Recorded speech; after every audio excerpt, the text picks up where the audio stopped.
Assalamualaikum warahmatullahi wabarakatuh.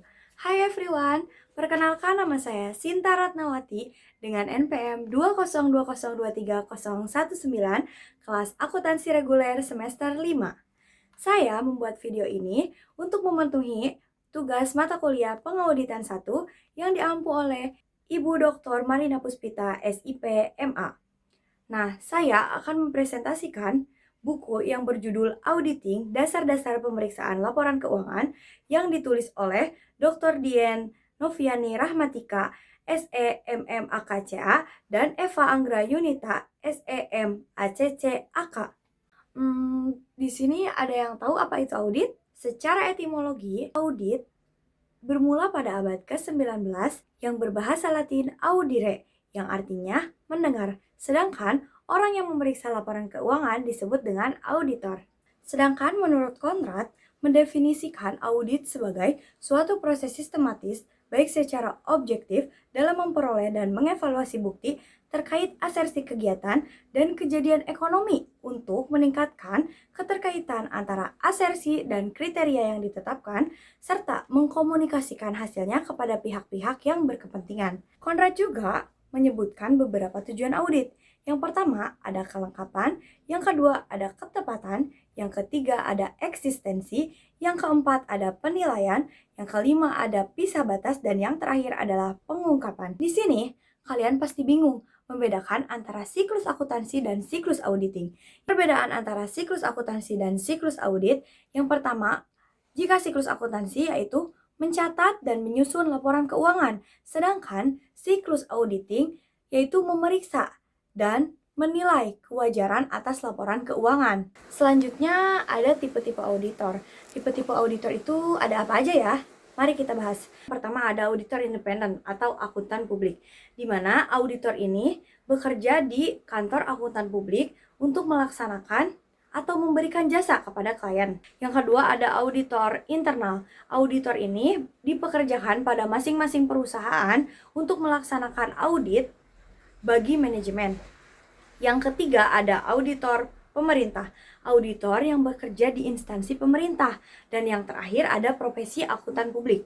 Nah, selanjutnya ada etika profesi akuntan publik. 6 dasar etika profesi atau perilaku. Yang pertama ada kepercayaan, yang kedua ada penghargaan, yang ketiga ada pertanggungjawaban, yang keempat ada kesepadanan, dan yang kelima ada perhatian, dan terakhir ada kewarganegaraan. Selanjutnya ada kode etik akuntan publik. Kode etik Ikatan Akuntan Publik Indonesia mengatur 8 prinsip etika. Yang pertama ada tanggung jawab profesi, yang kedua ada kepentingan publik, yang ketiga ada integritas, yang keempat ada objektivitas, yang kelima ada kompetensi dan kehati-hatian profesional, yang keenam ada kerahasiaan, yang ketujuh ada perilaku profesional, dan yang terakhir ada standar teknis. Aturan etika itu terbagi menjadi beberapa. Yang pertama ada independensi, integritas, dan objektivitas. Yang kedua ada standar dan prinsip akuntansi. Tiga ini ada tanggung jawab kepada klien. Yang keempat ada tanggung jawab kepada rekan seprofesi. Dan yang terakhir adalah tanggung jawab kepada praktik klien. Standar audit adalah pedoman bagi auditor dalam melaksanakan audit laporan keuangan agar pemeriksaan laporan keuangan dilaksanakan secara profesional, sistematis, dan dapat dipertanggungjawabkan. Nah, konsep-konsep utama dalam auditing itu dibagi menjadi 5.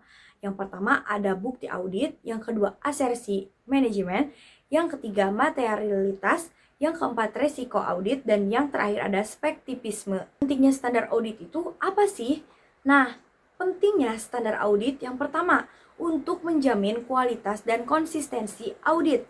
Kedua, melindungi auditor dan pengguna laporan keuangan. Dan yang terakhir, menjadi dasar evaluasi kinerja auditor. Menurut Standar Profesional Akuntan Publik 2013, Standar Audit nomor 315 mengatur pengendalian internal menjadi 5 komponen yang berkaitan.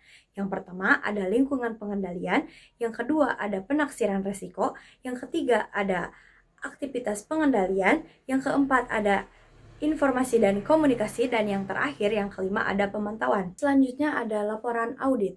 Kenapa sih laporan audit itu penting? Laporan keuangan harus diaudit oleh kantor akuntan publik karena beberapa alasan. Yang pertama, perbedaan kepentingan. Yang kedua, ada konsekuensi. Yang ketiga, ada kompleksitas. Dan yang terakhir, ada keterbatasan akses.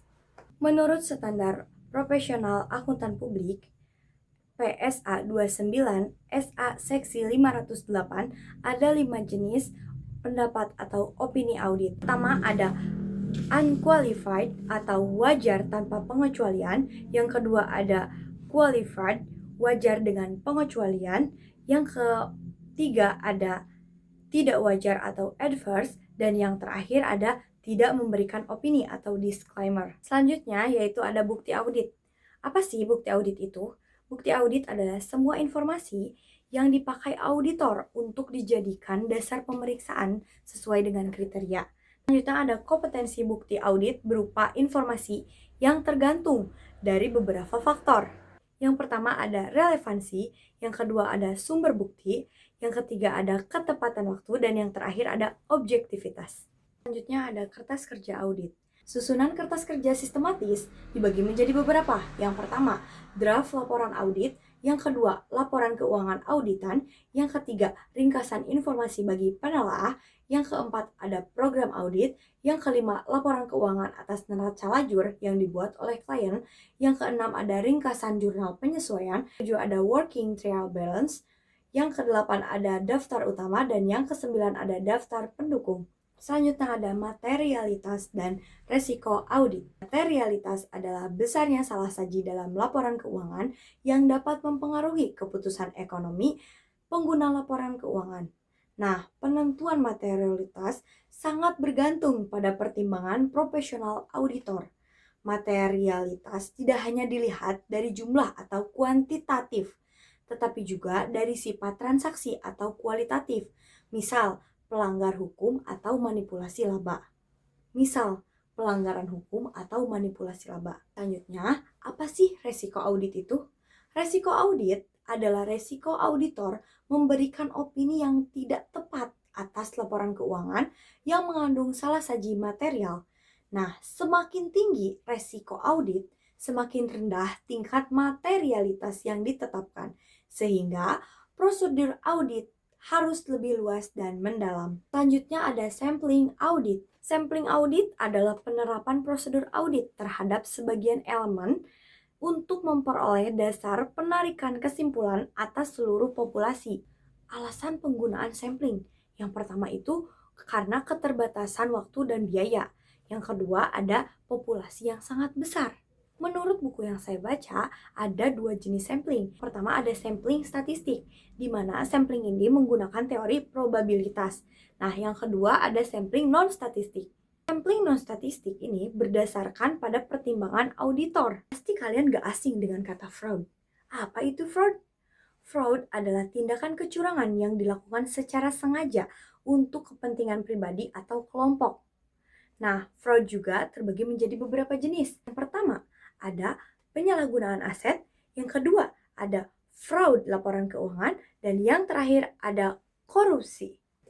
Faktor penyebab fraud atau fraud triangle, yang pertama ada kesempatan, yang kedua ada tekanan, dan yang terakhir ada rasionalisis. Auditor bertanggung jawab memperoleh keyakinan yang memadai bahwa laporan keuangan bebas dari salah saji material akibat fraud. Terakhir, kalian harus tahu dengan auditing EDP, Electronic Data Processing, atau audit berbasis komputer.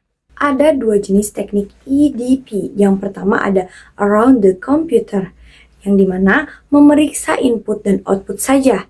Yang kedua ada teknik through the computer atau memeriksa hingga ke dalam proses sistem menggunakan teknik audit berbasis komputer atau TABK. Nah teman-teman, mungkin cukup sekian materi atau resume yang telah saya sampaikan kepada teman-teman. Semoga teman-teman dapat memahami apa yang telah saya sampaikan. Semoga bermanfaat untuk teman-teman ke depannya. Nah, saya juga akan merekomendasikan buku ini sebagai acuan belajar teman-teman untuk mata kuliah pengauditan. Karena di dalam buku ini terdapat berbagai macam pemahaman dari mulai auditing, sistem pengendalian internal, dan bahkan sampai fraud dan pemeriksaan laporan keuangan juga lengkap dengan bahasa yang mudah dimengerti. Selain itu juga ada latihan soal di setiap babnya agar teman-teman dapat lebih menguasai apa yang teman-teman baca. Jadi, jangan berhenti untuk belajar karena gak akan pernah ada usaha yang sia-sia kalau kitanya mau. Semangat terus! Dari Sinta. Bye!